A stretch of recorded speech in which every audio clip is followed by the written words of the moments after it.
Seuss's life, leadership, and legacy. I'm Shandell Carter. I'm Adeline Schurtz. I'm Emily Hales. And I'm Drew Stanley. You'll be on your way up. You'll be seeing great sights. You'll join those high flyers who soar to great heights.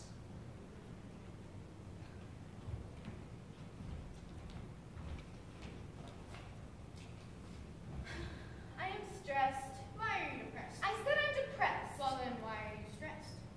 Wait, what?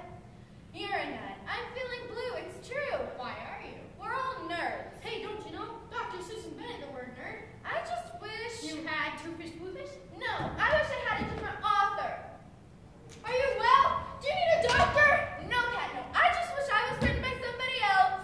Can you hear yourself? Oh, please. Oh, geez. Do you realize that you would not have been born without him? Nor I. Lovely cat in the hat. Really? Yes, silly Billy. If Theodore Seuss Geisel had never been born, neither would I, which makes me quite forlorn. Oh, it's that old grumpy juice. I wish we could shove him in the rock and blast him up in his face. I heard that, silly cat in the hat. The title of my book, Yertle the Turtle, was named after me. Go ahead and look. Yes, and don't you remember who you represent? Adolf Hitler. Seuss admitted it was his intent. Why do you go on about that so? All I wanted was to be king of the pond and higher than everyone low. See, Seuss left such hidden legacies. Looks in many of his books. How clever. A cunning endeavor. The Butter Battle book, taken off the shelves for a while, represents the Cold War in the arms race. It is written in style. The one about the yolks who fought the zooks head-to-head over which way they should butter their bread? That's the one. Seuss is so fun. I guess. Oh, do you jest? I'm doing my best. My story, The Borax, is about Dr. Seuss's view on environmentalism and the negative effects humans have on nature. Dude, you just ruined the whole rhyme scheme that has been our theme. Whoops.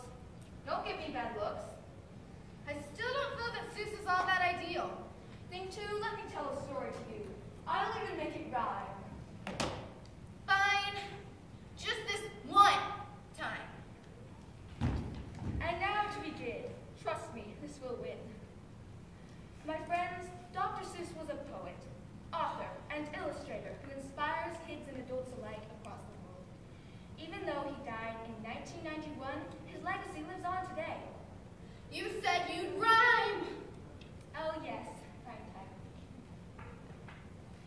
Dr. Seuss was born in Massachusetts on the 2nd of March, 1904. Little did his family know that soon he would soar. He was named Theodore, his last name Geisel. He was just a little baby, but he was destined for more. His parents were immigrants from Germany afar. He grew up learning German and English. He was really a star. His mother, her voice more beautiful than chimes, would always lull her children to sleep with a plethora of rhymes. He credited his mother, said she inspired him young, to begin rhyming early, practicing words of tongue. Then through high school he flew, with problems askew. His art teacher telling him he would never succeed, simply because he didn't follow the rules of art. Indeed. Then to Dartmouth College he went, with the rules he bent. Caught drinking in his dorm he was, and given a punishment. From writing in the school humor magazine he was forbidden, but continued writing under the pseudonym Dr. Seuss, so he was hidden. Come on, why don't you read? I don't feel the need. Please? Indeed. Then he went to Oxford to please his father. At the university, he met his first wife, then quit and toured Europe for the next few months of his life. Upon returning to the U.S., Seuss became a cartoonist, working for the Standard Oil Company because he was such an opportunist. As the ominous thought of World War II loomed nearer, Ted wanted to contribute to the effort, and his motivation became clearer. For the PM magazine, he made political cartoons. And here he developed some animated, military training films with Private Snafu. Achoo! Then Ted wrote the manuscript for his first book, And I Think I Saw It on Mulberry Street. Little did he know he would soon fall with defeat. 27 times his first book was denied, and he was about to burn it, but by a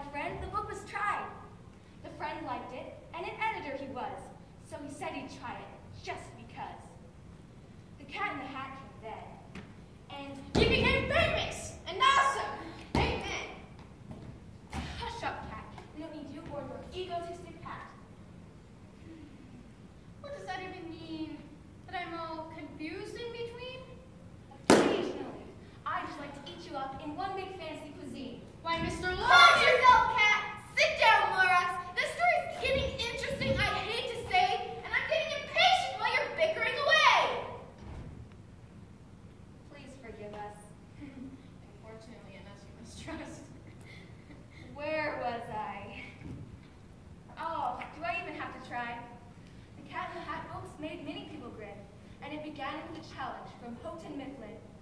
They asked Ted to write and illustrate a book to confirm that children learned certain new reader vocab terms. Sadly, in 1967, Theodore's first wife died, and then he had an old friend as his second bride.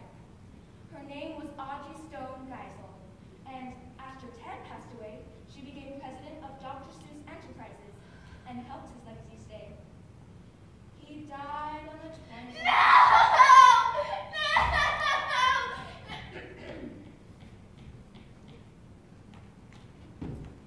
He died on the 24th of September in 1991 because of oral cancer. His writing days were done. What a good story. I think I'm beginning to change my mind. You can leave your fears behind.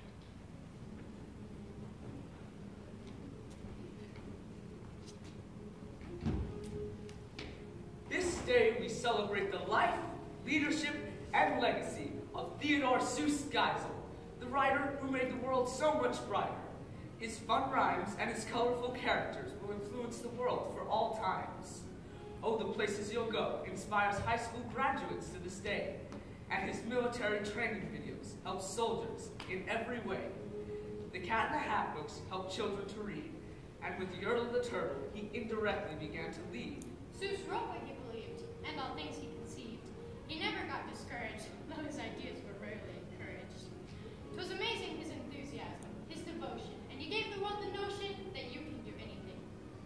We stand here today because Theodore did not want a funeral service when he passed away.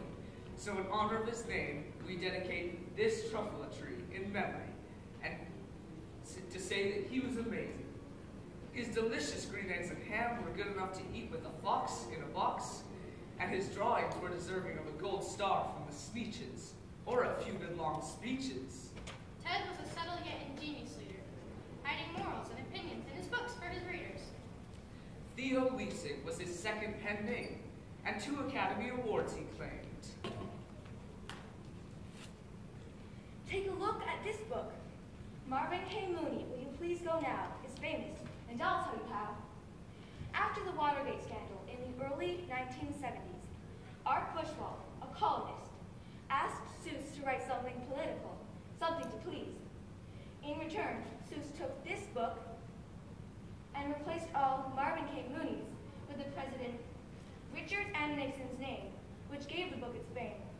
Bushwald published it in his column, and 9 days later, the president resigned, his goodbye remarks somewhat solemn. He wrote what he lived, and he lived what he wrote. He wasn't afraid to share his beliefs without a second note. He quietly pushed and pulled away from the normal. He led many people through stories and morals. He was an example of leadership to readers old and new, inspiring people to do what you love and to love what you do. He never let failure get in his way. He did what he had each day. Don't you see a thing too? There's no reason to be so blue. You know what? I'm glad he's our man. His world is so colorful. Much better than Tad. 2 major motion pictures, for heaven's sakes, remain famous in his wake. And an amusement park. And his own holiday. Hooray! His voice will speak forever, his rhyming ever so clever. He once said, "You're off to great places, today is your day. Your mountain is waiting, so get on your way." Who but fate knows the mountains his legacy is yet to climb? And with that we end this play of rhyme. So now you see his story drawn, his life